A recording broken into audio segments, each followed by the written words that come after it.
Here we go. Boom, coming in hot, Chinchy. How we feeling, cuz? We're good. This is unscripted. We haven't even prepped. We haven't said a word. We've had Boo locked in a closet for like 2 weeks with his notes and with a laptop and an iPad. So what do we got? The guy's a mess. He walked in. He just got in from a workout. He's like, I couldn't even talk. He's so excited to talk about the Super Bowl. It's unbelievable. Lambooski, what have you been doing these last couple of weeks? We've been trying to get you on. We've been missing each better, other. boys. I'm just getting better. All right, you guys. I don't know what you guys are out there doing, but I'm getting better. I'll tell you that right now. Just hitting the weight room, eating clean, 100% committed. You look like it. I appreciate that you've not given up the like 90s fade with the line in the side and a high up. This is the mohawk, bro. Oh, you got a mohawk too? Yeah, I got the mo. I don't even know what's going on, Chinch, and I don't care because I'm feeling it. You know what I mean? Do the kids? Because Do it's the Super kids Bowl get? week. Do you let the kids get crazy haircuts or what? What's going on there? I only have my daughter, so like. All right, here's a quick story about Boo. When he first moved here, bro, he moved here from Jersey, so he's like all about his haircuts. He was going like a Chinch, not kidding. He was driving an hour away to get his. I go, hey, where are you getting your haircut? Oh, I swear to God, I go, where are you getting your haircuts? And everything in Pittsburgh is like not like New York and Jersey where you got to, it's an hour in the car. This is like if you got to get downtown, it's 20 minutes. If you got to get somewhere, it's 10. Like, so I'm like, Boo, where are you getting your haircuts? Like, dog, I got this guy in Squirrel Hill. I'm like, dude, that's an hour away. He goes, yeah, this guy's incredible. I go, there's a million guys like 5 minutes away from here. Oh my God.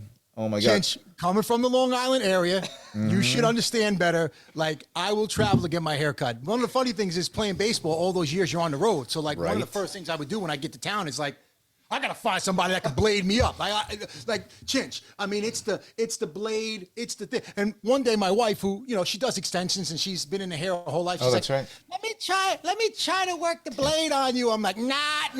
Go an hour. Go to my guy. Everybody's Really? happy. Oh, yeah, I wouldn't let her try it on me. I'm like, that's for Casey. Oh, that's that's for guys good. that don't care, okay? Wait, you mentioned... Your camera just went crazy again. What is happening here, guys? You look like Boo's hair. It's faded. Look at this. See? Oh, yep. There you go. Oh, there you go. You're back. I don't know what's happening. Whatever. Sorry, everybody. Technical difficulties. good. It's Hey, all you good. mentioned your daughter. Let's kick off our Super Bowl coverage with... I've obviously been locked in, so I'm like listening to all the press conferences and doing all that kind of crap. Dude, did you guys hear what one person asked the head coach of the Eagles yesterday? No. Sirianni. Okay. Hey, of all the players on your team, who would you least want to date your daughter? You know what his answer was? My daughter's 5 years old. Oh, my God. Are you serious? Do a little homework before you ask a question like that is my point. Gosh. Imagine that. His daughter's 5. Who was it? Oh, I don't know. It was probably somebody from like when like somebody comes in from like Paraguay and everybody's covering the Super Bowl. It could be all over over the world. They just probably have their stock 6 questions that they ask people. Anyway, Hey, all right. Chinch, I'm interested to ask you because you've been doing so much 33rd team coverage and you've heard all the interviews and you're doing. I think Leonard Fournette and a couple other guys are doing stuff for you. What are they saying? Like, what's the big storylines you're hearing from some of those guys? Storylines are like, it's all about obviously like Mahomes' ankle, but like he proved that he's going to be all right, and he's gotten 2 weeks. So the biggest things I've been hearing about is Jalen Hurts running. Like, if he can run, they will win, and if the Chiefs stop him running, they will win. We had Mitchell Schwartz is awesome, who was a champion with the Chiefs on yesterday, and he said, and he's a Chief guy, so he says we. So he's like, if we don't have to win the battle of the offensive and defensive line on either side of the ball, we have to at least make it a push. And he goes, if we are equally as good as their offensive and defensive lines, he says the Chiefs are going to destroy the Eagles. Interesting take there. I don't know what you guys What do you think, Boo? I mean, we're a little early in the show to be giving predictions, but... No, but how do you... Here's my question from what you said, Chinch. How do you stop a guy like Jalen Hurts? So I'm saying, like, they're like, oh, yeah, we're going to stop him from running. Do you stop a guy like that from running? Chinch, I, like you, Chinch, have been soaking in as much as I can for this whole couple weeks, and I listen to shows all day long. And what I've been hearing, what kind of makes me think that the Chiefs are going to do everything they can to stop him from running is because with the shoulder and him not being that accurate in that game early versus San Fran, it's like where would you want to lose to Jalen Hurts? For his legs beating you? Not me. I'm going to put a spy closer to the line of scrimmage, and I say, where that guy goes, you go. He does not run and beat us. If you could beat me with your good, and that's what's beautiful about Philadelphia, because the more we look at them, the more we're like, okay, before Jalen Hurts got hurt, they lost one game, and it took a perfect Washington Commanders game to beat them. And then you look, Jalen Hurts comes back, and they automatically win again, even though he's hurt. And so with the guy at the helm, they've lost one game to an interdivision rival, which that's when you lose a game to your division because they know you so well. It's a tall task for the Chiefs any way you look at it. As good as Patrick Mahomes is and as healthy as he can be, the Eagles just with that offensive line, they were getting 4 yards of push from a defensive line that we thought would be phenomenal. And Jalen Hurts didn't even run early in that game. I mean, it was a weird game to begin with. We won't break it down too much because it was a couple weeks ago. But I just look at Philadelphia and I say, literally no weaknesses. I don't know what you can shut down. Oh, by the way, you don't think other teams said, let's not make Jalen Hurts run on him? And he's running on you. He's a special talent. When you have a special talent, it's like, what do you do? Because I think this year what he showed is, I can throw the ball this year. Oh, you go out and get me A.J. Brown? We got Devontae Smith. Okay, I got Dallas Goedert, who you shipped Ertz out of town because this guy's a damn good tight end too. And then you got those running backs out of the backfield, Gainwell and Miles. They all can catch the ball pretty well. Boston Scott can catch the ball very well. So it's like they just created enough talent around him, and he took the ascension this year on his own to get better, that this is what we're seeing. And I feel like, they're one game away from really putting the icing on the cake. You think Eagles are better? Don't say who wins yet. Don't say them. They're better football. Yeah. Team. So here, I'll give you one other nugget I got today from Dave Wanstadt, Yinzer.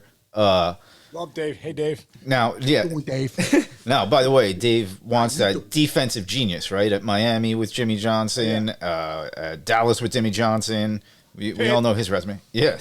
So he said, key to the game, the entire key to the game, Chris Jones versus the RPO of the Eagles, meaning run pass option. He said you got to line up Chris Jones inside it, and he has to absolutely blow up every RPO play whatsoever. And if he gets in there about 5 or 6 times, he says the Chiefs are going to win. It's a very interesting thing. Chiefs are the Eagles are favored. They are technically the more complete team. It's a very interesting game. I don't even know how to bet it. Track record too. Our betting guys are a little confused about which way to go on certain things. Spread? I think 1.5 maybe right now. Yeah, hold on. I'll pull it up right now. What else you got? Keep talking. I'll find the spread. Well, I want to go back to exactly what you were talking about in terms of Philadelphia and Chris Jones. Obviously, Chris Jones wrecked the Cincinnati game. He was one of the biggest reasons why they got out of there with a victory. I mean, those two teams are neck and neck. They're 3-point games. It went Kansas City's game, way this week. Great. The fact of the matter is they had 3 backup offensive linemen on that field, Cincinnati, and Chris Jones and Spagnuolo took advantage of those one-on-ones in those situations then. Much like Hassan Reddick early in that Eagles game gets a backup tight end to try to block him, and that's it. Turn the game around. There's your elbow, and there you're going. Well, there's a backup tight end trying to block a 17, 18 sack guy. Mismatch, we win. So you're looking for those mismatches all the time. And in this situation, Lane Johnson, do you know what he let Nick Bosa do last week? This is on a busted groin, a guy that's coming back off an injury that literally has a series. He gave him nient. Nick Bosa was a non-factor in that game. Lane Johnson. So you talk about Travis Kelce. You talk about Mailatu. The Philadelphia Eagles they're just good. And that defensive line, I mean, they bring Linval Joseph and Ndamukong Suh off the pine at you in the fourth quarter. You're bringing those guys off the bench? Whatever. Harry, the GM, Roseman, right? Yes. He's getting talked about, and he should be. And that GM and the coaching staff and Sirianni, the way he gets those guys to connect. I was listening to Sirianni today on NFL Network talking about our one of our 5 pillars. The number 1 is connection. And Case, how many times do you and I talk about when you have a team that is connected? I don't want to let you down, Case. I'm not going to let you down, Chinch, because I can't sleep at night. Let myself down? Okay. Sometimes, we've done it all. But I don't want to let you down. And that was my biggest factor in competing and playing football was oh my goodness, how can I let this guy down? I won't be the one. So when he talked about that, I'm just saying, listen, can the Chiefs win? Absolutely. Patrick Mahomes is a phenomenal talent. We saw that last week. But what's going on in Philadelphia and how they just this team formed in the offseason and just the moves they made and going out and get A.J. Brown and then the trade to be able to go get, somebody like, Devontae Smith early on, which was a luxury pick for them. And now it's like, oh, Devontae, you don't have to be the number one this year. We'll bring somebody else in. And hearing Sirianni say today that Devontae was like the happiest guy in the room when they're going A.J. Brown. You would think a guy's going to get his targets taken away from him. No, yeah, they're like buddies. Same thing with Bradbury. When Bradbury, got signed, the happiest guy in the room was who's the other shutdown corner for them? Played with Detroit for years, for Philadelphia. Anyway, he was the happiest guy in the room. So it's like, you got guys know that they're bringing in talent and not worried about like, oh, you're taking my time away. We're going to win a championship case. Yeah. And they're on the verge of it. Hey, you know what? The Chiefs have guys like that too. It's just, if you look at the Chiefs right now, that wide receiver room, it's not really that healthy. They don't really commit to running the ball, although they can. So I just look at some of the matchups within the game, and I'm really favoring. Were you talking about Darius Slay, by the way? Is that who you're talking about? Darius Slay. Thank you. What a name. I forgot his name. I think one of the X factors for the Chiefs, Andy Reid 2 weeks to prepare. You give Andy Reid 2 weeks. I'd like to see what his numbers are. They're great, Case. They have to be incredible. I mean, he's a genius, offensive genius. You give him 2 weeks to prepare with all his knowledge. Like, he's an X factor in this game. And it makes me think. It makes me think of go back to the McVay-Belichick game when they're like, oh, yeah, McVay's the new young coach. And look at Belichick. And McVay was like, oh, we just got outcoached. We weren't ready for that or that or that. Andy Reid's going to have something up his sleeve with that offense. 100%. He's going to have something that a look that the Eagles have not seen. And, who knows if it comes down to one or two scores where maybe Andy Reid's an X factor with 2 weeks of prep. How about Andy Reid is 27-4 career with a bye week, so with 2 weeks to prepare for it. 27-4, bro. That's incredible. Not only is it incredible and it's a great point, Case, but like that is something that needs to be talked about because, like you said, for the Chiefs to win, in my opinion, they have to find a way to score. And I heard somebody talking this week. Again, it was Brandon Ayuk and Sour Grapes, losing his guy. But he's like, listen, we had a game plan to test that secondary. And if Purdy doesn't get hurt, we feel like we had a better, chance to get those safeties and those outside guys. We talk about Bradbury and Slay, but they're not like we're not going to test them. So they feel like Kansas City may have that ability. But then again, how healthy are those guys? How healthy is Juju? Hardman's on IR. He's not going to be playing. So, you got Kadarius Toney. You got Sky Moore, who's getting more work. Can those guys go out there and fill the role of what Andy is going to bring to the table, which is creativity, ingenuity, and a couple of wrinkles, Case, that they haven't seen before to try to get them in space. Because, again, the Chiefs win this game if they score 35 to 40 points. They got to get there because I think the Eagles are 28, 31 points, 4 touchdowns, a field goal. So the Chiefs win this game at 35-31. If Mahomes just goes out there and Andy and Travis, makes a couple people miss, and it's like, oh, my goodness, they're doing it. You know what I mean? Yeah. So, Case, I want to bring something to your attention as a professional athlete who has played in a World Series, which is different than a game in August, okay? This is another thing the guys brought up, and Andy Reid was one guy they talked about because he's done it before. He's lost a Super Bowl and won a Super Bowl. So, by the way, that's 2 advantages right there, okay? Big time. Now, the biggest he lost thing... one in Philadelphia, too. Yes, exactly. That's my point. So, having the boy, so he's been to 3. Oh, sorry, 3, yeah. So, now, you're right. Good point. So, what everybody's talking about is... There is so much different. The timing of your regimen, your daily routine that you've been doing your entire career is completely out the window. So, again, I'll go back to Mitchell Schwartz. He said this yesterday, and it was really cool because he has played in the Super Bowl. And he's like, normally, halftime comes. You go in, you sit down, you take a bite to eat, go take a piss. They tell you, hey, we're going to change this, this, and this. And then all of a sudden, you feel like you're back on a field.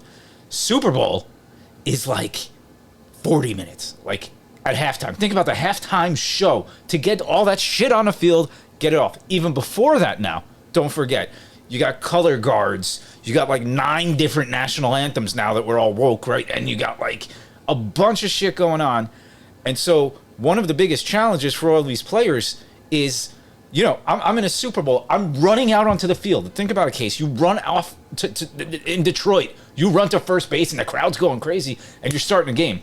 These guys run out of the tunnel, and they have like 35 minutes before the freaking first kickoff of the game.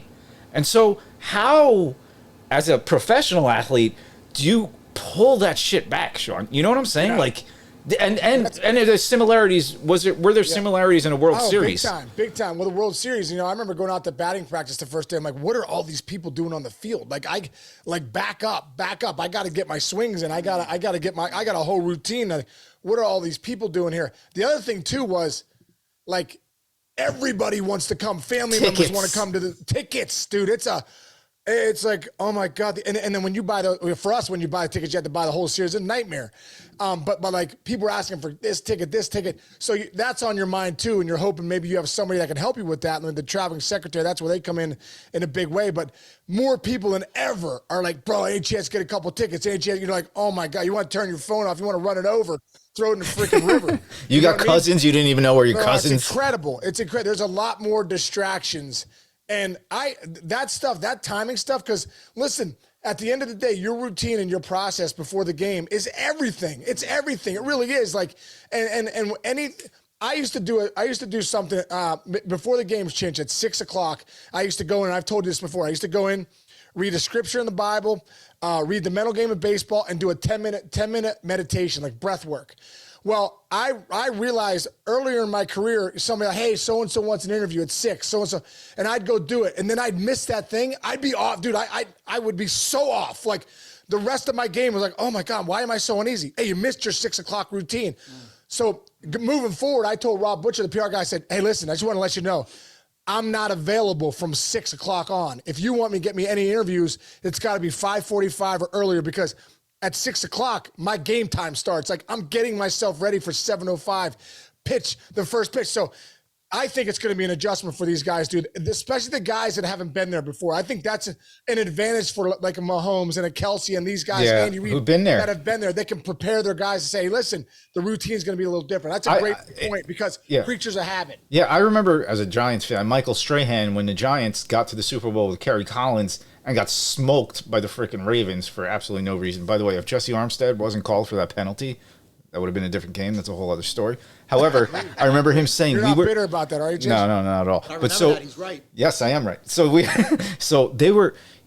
Strahan said when they got to the second Super Bowl, all he told the guys was like, do not, just calm down, pretend nothing's happening the whole time, don't pay attention to anything, because he said that Giants team that played the Ravens was so gassed by the time of the opening kickoff, they never recovered and they got smoked out in the second half of the game.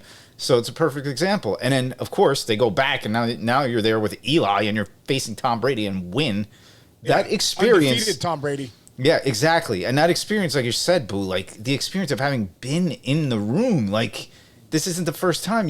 You know what media day is going to be a pain in the ass or not a pain in the ass. You know, like you said, Case, like if you went to another World Series the next year, you would have been in the locker room with your buddies going, hey, by the way, just know when we walk out there tomorrow, there's going to be 3,000 people on the field, like kicking your glove and grabbing your bat and shit. Like, that's the kind of to have the experience of playing in the big game, no matter whatever sport is. That's the one thing. That's true, Kelsey yeah. and a couple of the boys, Fletcher Cox. Yeah. So they have it on their side too. And then obviously, you got Andy, who's been in a big game, and I think that's an advantage definitely, because you got Sirianni, who's, it's been a great ride, but all the chips are out now, boys. We're all in now in the poker hand. Like, there ain't no tomorrow. So I just think it's fascinating, because I think that Kansas City's been more opportunistic on the defensive side of the ball this year. They're not known as like a top defense in any type of way, whereas Philadelphia is. They could set the actual all-time NFL record in sacks for the year with a couple in the Super Bowl. So, like, they've been getting after the quarterback. They don't allow you to run on them too much. They're pretty solid on the back end. Offensively, they run the ball like very few teams have run it in a very long time. You got this dual-threat quarterback. You got A.J. Brown, who's like, besides DK Metcalf is like it's like a Megatron out there. You know what I mean? And you got this Devontae Smith. Oh, he only won the Heisman and is super uber talented, and he's your 1B.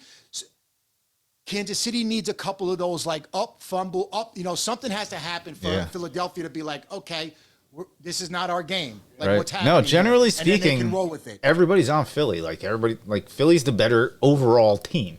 That's the point. Right. Boo, I want to know, we talk about Hurts, you talk about Mahomes and Kelsey, you're naming all these guys, A.J. Brown.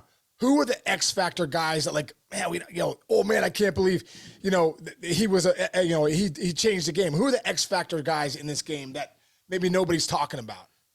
Kenneth Gainwell for Philadelphia has looked to me. We go back to the old fantasy days, boys, in the beginning of this podcast, baby, with the Lambooski, like an X factor, like his speed, his quickness on the field right now. It's like, man, I'd like to see that guy get more touches because he just looks so fresh. And again, it's because they have 3 running backs, and Miles Sanders has really been the one. And then Hurts has been the other guy, really 15 touchdowns on the ground running. So Gainwell's super fresh. On the other end, you look at Marquez Valdez-Scantling, and you look at the 2 touchdowns he's had, the game winner the week before, okay, against Jacksonville, when Jacksonville was kind of opportunistic in game. And then a nice one last week out of the outstretched arms of Hilton, in the end zone. And it's like, wait a minute. Valdez-Scantling, they brought you over to kind of be that guy, and yet you are that guy, but yet you play second fiddle to, Kelsey and the other guys around you. So somebody else has to step up on KC, and again, I think we talk about McKinnon many times. Let's not forget, McKinnon in this game has done very well. So like the last couple of games, it really hasn't been McKinnon. It's kind of been, and remember I told you Pacheco with the first touchdown, he did score the first touchdown and got called back for the penalty last week. It killed me, Chinch. Okay. But anyway, we'll talk about a few of those, prop bets. But I think like McKinnon and Valdez-Scantling, again, are 2 guys where you got to hope that they can, make some noise for KC. And I just look at Kenneth Gainwell because the rest of the guys, like I named everybody and Goddard, obviously when you sleep on a tight end in the middle of the field against those, linebackers for Kansas City, that could be a mismatch. But obviously AJ Brown and Devontae Smith are facing rookies. And these guys, I mean, listen, the end of that game last week, they stepped up. If you were worried about their rookies and you think listen, we talked about it like Joe Burrow, 2 minutes left. Cincinnati's got the ball. Guess what? Cincinnati's going to Super Bowl. No. Boom, tip interception by a rookie on the back end who got some lumps early in the year and just stayed the course. Trust the process. Case right. just kept getting better. And I heard Hunt, the son, the owner, talk about, those guys just kept on getting better every year, and it was so gratifying to see them make plays that mattered on the biggest stage. Those are the biggest games those guys are ever going to play in. You could have played a national championship, great. It's the NFL. It's the championship game. It's a chance to go to the Super Bowl. It's a childhood dream. Like, you dream about going to Super Bowl before you dream about going to the NCAA championship game, guys. That's how it works in football. I know I dreamt a lot, all right? But so for them to be able to step up and make plays in that game really says a lot for going into this game and their mind frame. Now, does that mean they're going to go out there and make plays versus Smith and AJ Brown? Time will tell, but it sure bodes well for them in terms of being able to like shut them down, especially if you're going to send an extra guy up to try to take Jalen Hurts' legs away. I think Boo's gonna jump fucking full sprint through that brick wall that you have on the side. Dude, how about tee up Dale Lambooski? No idea what you're gonna say, but I knew you had something in the tank. That's all you gotta do is tee me up, Case. It's like the 24/7. He lives this stuff. Some people are like, I have nightmares. Boo's like, I just can't stop thinking about football at night in my dream. Unbelievable. Boo, you said prop bets. You got prop bets? Do you like? What bets do you like? I just again, really the only bets that I like that I think offer you the most odds that I'm into right now. I'm going to take probably $100 and I'm going to spread it out on a first touchdown score. Because like you said, take a long shot. I got it 1,301. Put in $25, you win $400, $500. It's a hell of a Super Bowl day. I got some boxes that I love to do. Obviously, the Super Bowl boxes are some of my favorites. Keeps you in tune with the game. So I got a few of those. And so, Travis Kelce's going to get him because my love affair with Travis and the fact that, hey, the last 2 games, he's been the first touchdown scorer. So might as well ride him a third time. And then Philadelphia, it could be really much anybody. The one thing that got me last week, I had Philadelphia, and then I had Kelsey scoring first in 4 different. I had Jalen Hurts, I had Devontae Smith, I had Dallas Goedert, and I had AJ Brown. No Miles Sanders. I want to punch myself in the face last week and say, really? You didn't put the starting running back down there? So I won't make that mistake again. I always go, honestly, I put cheap money. Like, I'm talking like $5, but it pays out $60, $70, $100 every once in a while. I put cheap money on the starting running backs and the starting quarterbacks to score the first touchdown of the game. And it hits like, I swear it hits like 1/6 of the time, dude. We talked about that last week. Like I told you a couple years ago, I rode Patrick Mahomes and he was taking that like run around, scramble to the corner touchdown, like for 500 each time. It was a small bet. I'm like, wow, look at that. And again, you think about him this week with the ankle, that's a perfect bet that like not a lot of people probably give you some good odds. Yeah. What else? Case, if you were a betting man, what would you bet on? Like, let's just say, would you bet on Travis Kelce to score the first touchdown of the game? Yeah, I just love that connection Mahomes to Kelce. I would love that. Maybe it's Pacheco. Why is that coming into my head right now? I like Pacheco. Why is that sticking? Because he scored first last week, and they called it back on a penalty. Yeah. And he's tough as hell. Pacheco. And I think he's getting the goal line carries, right? Boo? Like, even though McKinnon kind of sneaks in there, whatever, like, Pacheco's your goal line back, I feel like. He's your goal line back, but again, like, I've kind of seen it almost split down the middle with you know, and then it's crazy thing is last week, Ronald Jones comes in the freaking goal line last week. You're like, what? Yeah, and plus, you never know if, like, fucking Mahomes is going to throw a behind-the-back pass to fucking Kelce, like fucking... Magic Johnson. That's their goal line offense is a little different than the others. However, I like a Hurts sneak maybe as a first score of the game. They're the best. Yeah, you know what? The best QB sneaking team in history. He scored last week, so he would have been perfect as an anytime scorer because I think we all knew he would score. It's just why the odds are so good for you because it has to be the first score. Now you can do a last score, which gives you the same type of odds. You could do an anytime score, which doesn't get you any odds. But if you got some good money and you want to do an anytime score, you're still getting plus odds on anytime score. Wait, I'll give you another one right now. The other one that's fun is player who could score 2 touchdowns or more in a game. Pick one right now, everybody. Case, you first. Travis Kelce. Yeah, Travis Kelce. You both said Kelce. No. Jalen Hurts. Ooh, Okay, Hurts is good too. Run one. He's going to throw one, run one. You know what I'm going with? Tony. Just because I don't think the odds will be that good, but I think he can be one of those weird guys that's like, oh, remember Tony scored 2 touchdowns in a Super Bowl and then you didn't hear from him for the rest of his career? Scantling. I mean, he's looking for him. And again, that room is not healthy. And if you think about it, that's 2 in a row, 2 weeks in a row. There's something going there. Somebody's hurt. Mecole Hardman's hurt. Juju Smith has the knee. Is he healthy? They say he's going to play, but I mean, they say everybody's going to play. Then they get out there and it's like, I know Valdez-Scantling is healthy. Yeah. The other thing about, like, back to Kelce, you guys both said Kelce, like, everybody says, I guarantee in every single game he's ever played in the last 3 years, they've been like, we got to stop Kelce. And every game he has 13 catches for 160 yards right. and 2 touchdowns. Like, I would never bet against that guy. I would never, like, the Eagles have to have been sitting there for 2 weeks going, Kelce can't do anything against us. And guess what? Kelsey's going to have over 100 yards receiving, and he's probably going to have at least 1 touchdown. It's not even a question. It's like you think back to Gronk. Hey, we got to shut down Gronk. Oh, 2, 3 touchdowns. Yeah, do it. Every Go time, for it. Star, exactly. Yeah, it's like, like those guys you used to face in baseball that would tell you fastballs coming in and they would throw it and you'd be like, fuck it, I still couldn't hit it. Like, that's how good Kelce is at football. Pedro. Yeah, exactly. Pedro. Kevin Brown, Pedro. Nice. Yeah. All right. So let's do it. Let's do your predictions, guys. This is it. Predictions. Oh, go ahead, Boo. Philadelphia, 35-31. Andy Reid finds a way, 28-24 Chiefs. Ooh, 28-24. Let's go, baby. Come on, Andy. Okay. 2 weeks, baby. I'm going to go Chiefs 41. Wow. Eagles 24. Whoa. I think they're going to beat the bag out of them. I really do. I don't know why. I think Mahomes is Michael Jordan. I think Andy Reid is just good. I think Kelsey's. Then? I don't know. I don't know. My gut, and I'm the only person saying something like this. I have not seen it anywhere. I work with all these betting guys. I work with all these former players. I work with everybody. I think the Chiefs are going to beat the shit out of them. I love that you think that. What was your number? 35-31, and I actually think it might be 35. 35-31 Eagles. You know what I mean? Yeah. I think we all hit the over, though, right? I think we're all going to say it's going to be over. I think it's 52. Yeah, it's going to be over, no doubt. It's going to be over. It's going to be in a. I feel like you could get 2 guys in the 30s. If Hurts and Mahomes stay healthy and they don't come out of the game, it's going to be over. Very cool. Very cool. First time ever 2 black quarterbacks facing off in a Super Bowl. Let's go. That's great. Very cool. Awesome. And by the way, Jalen Hurts' agent is the first female agent, I believe, of a starting quarterback in the NFL. Super Bowl. A lot of firsts. Let's go. Yeah, a lot of firsts, man. We're good, man. We're growing. The world's getting better. Everybody's happy. We're doing good. Exactly. All right, guys. All right, man. Chinchy, awesome, brother. Yeah, Boo. I'm glad we got you in here. Love talking football. Lambooski, great having you back, bro. Thanks for having me. You bring a lot of great energy to this show, and we're very grateful for it. And our numbers show it, dude. We always get great numbers when you're on. So make sure, Chinch, when you put it up there, make sure you let everyone know the Lambooski's back. Yeah, bro. I'm gonna, I got a whole off season to sell Lambooski to the third Listen, yes, you do. And I'm gonna post more stuff for you, bro. Yeah, get your numbers up on your social media, bro. Let's go. What is this? We're like, Boo, you need to post. I got 900 followers, bro. Boo, you need to post more. He posted 4 times. Yeah, exactly. You posted 4 times. One of them is like a rant about your kid or something.